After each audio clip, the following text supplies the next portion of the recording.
Assalamualaikum warahmatullahi wabarakatuh. Apa kabar teman-teman semua di rumah? Semoga selalu sehat dan tetap dalam lindungan Allah Subhanahu wa taala. Alhamdulillah hari ini kita bertemu di pembelajaran bahasa Indonesia dengan Ustazah Ira. Ustazah izin menyampaikan aturan pembelajaran daring pada kesempatan hari ini.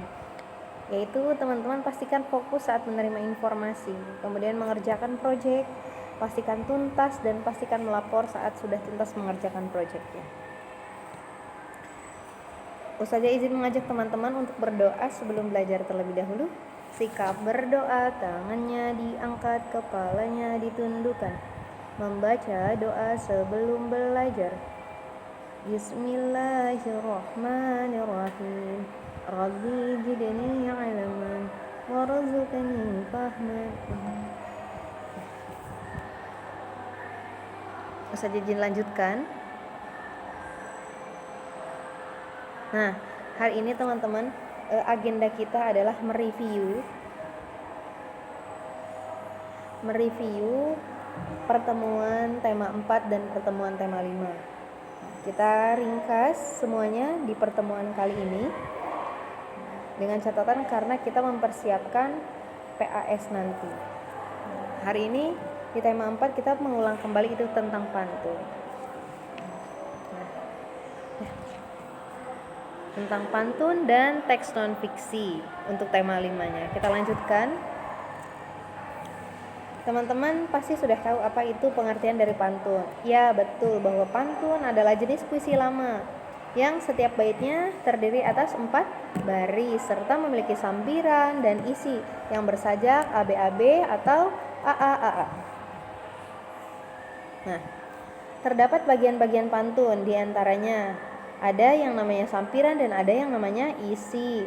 Sampiran biasanya apa? 2 baris pertama pada pantun, sedangkan isi adalah 2 baris terakhir pada pantun, yaitu baris ketiga dan keempat. Nah, sampiran biasanya berkaitan dengan alam yang menunjukkan ciri budaya masyarakatnya. Dan sampiran juga tidak mempunyai hubungan dengan bagian isi. Jadi adalah 2 kesatuan yang terpisah, namun saling melengkapi antara sampiran dengan isi. Nah, sedangkan isi di dalam pantun yang merupakan adalah tujuan dari pantun tersebut. Sebenarnya kira-kira pantun ini mengisahkan tentang apa ya, sehingga kita bisa simpulkan apa tujuannya. Apakah itu pantunnya teka-teki, nasihat, atau muda, anak-anak, ya, tua. Nah, sudah ada ciri-ciri pantun, diantaranya dia memiliki tiap baitnya dari 4 baris. Tiap barisnya 8-12 suku kata. Gimana cara untuk menghitung jumlah suku kata? Perhatikan, kita hitung dari setiap barisnya.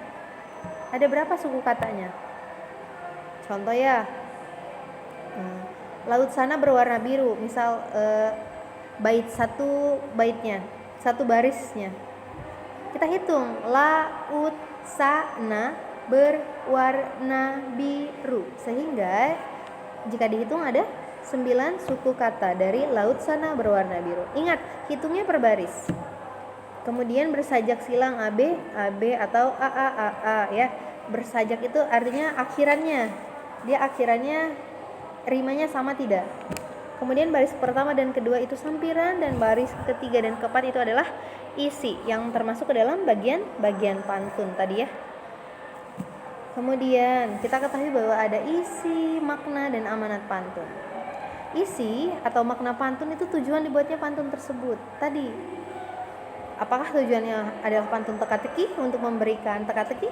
Apakah pantun nasihat untuk memberikan suatu nasihat? Apakah pantun muda yang menceritakan tentang keceriaan seorang anak remaja? Nah, makna pantun ini bisa dipahami dari setiap kata yang menyusun baris ketiga dan keempat. Ingat, berarti ada di bagian isi. Nah, amanat pantun itu adalah pesan atau nasihat yang ingin disampaikan melalui pantun. Contoh, ini adalah pantun nasihat dan pantun teka-teki. Pantun nasihat, ranting pohon sudah patah. Saat memanjat harus hati-hati. Orang tua tak boleh dibantah, itulah tanda orang berbakti. Itu adalah pantun nasihat karena di bagian isi menginformasikan Jikalau orang tua itu tidak boleh dibantah, itulah tanda orang berbakti. Jadi maknanya amanatnya kita tidak boleh apa? Tidak boleh berbuat senonoh, yaitu harus berbakti, harus melakukan perintah orang tua. Lalu ada pantun teka-teki. Main bola sama teman-teman, baru selesai saat malam hari. Kalau panas tidak digunakan, kalau hujan dicari-cari. Apakah itu? Pantun ini sering Ustazah gunakan saat pembelajaran pantun kemarin, dan jawabannya itu adalah jas hujan. Betul.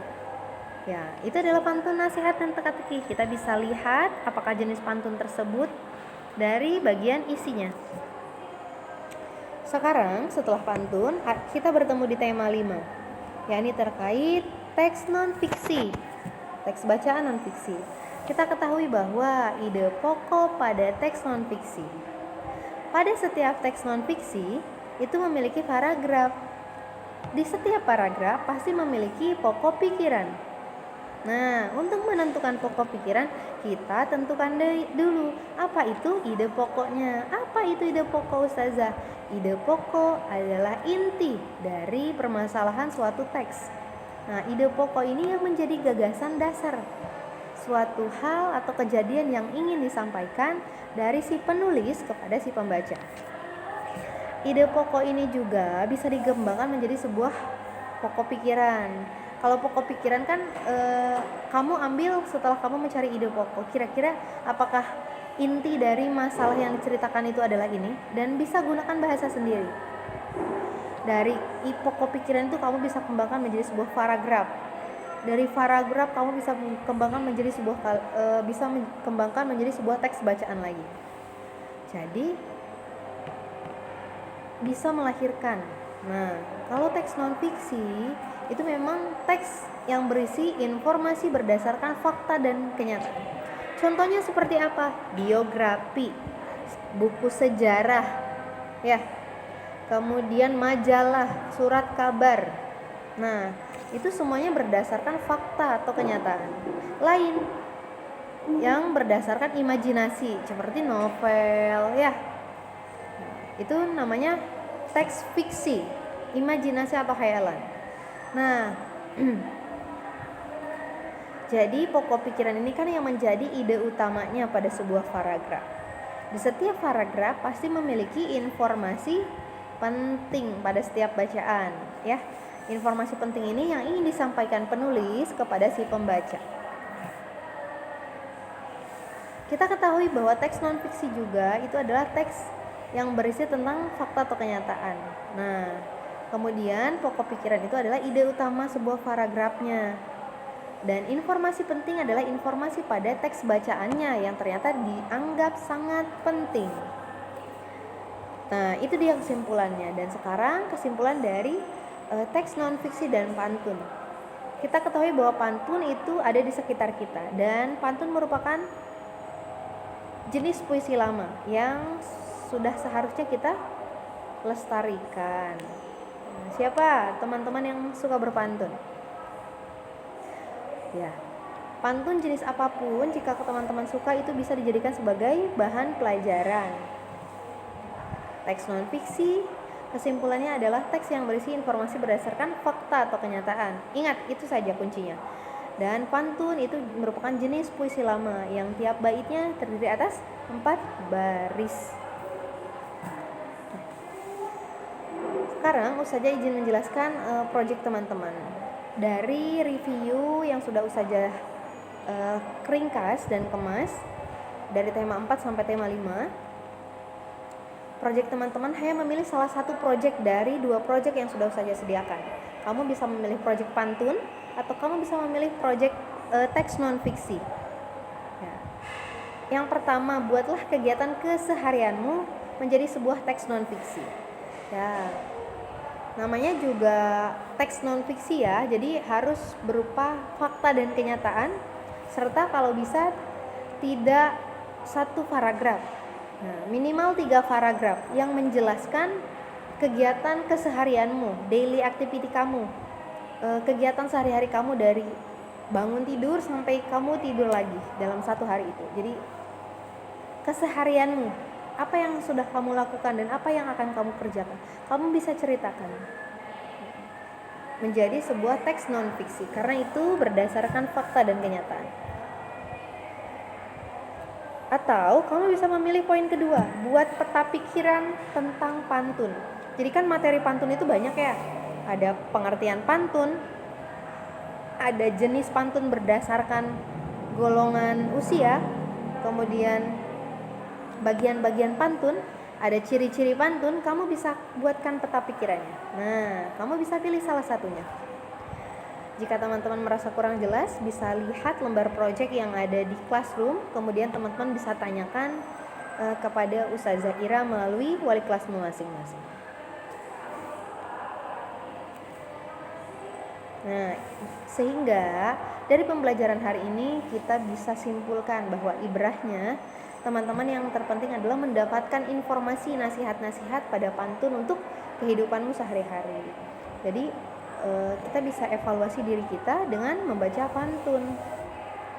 Itu secara ibrah dari pantun. Nah, secara ibrah dari pokok pikirannya,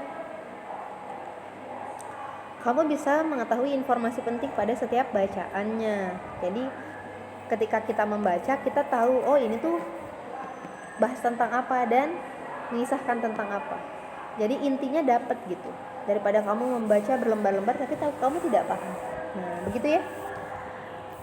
Terima kasih banyak teman-teman. Yuk Ustazah izin pimpin dengan membaca doa penutup. Sikap berdoa, tangannya diangkat, kepalanya ditundukkan. Membaca hamdalah bersama-sama. Alhamdulillahirabbil alamin. Segala puji bagi Allah Tuhan semesta alam. Terima kasih banyak. Mohon maaf atas segala perkataan dan perbuatan yang kurang berkenan. Insya Allah belajar bahasa Indonesia dengan Ustazah Ira mudah dan menyenangkan. Terima kasih banyak. Wassalamualaikum warahmatullahi wabarakatuh.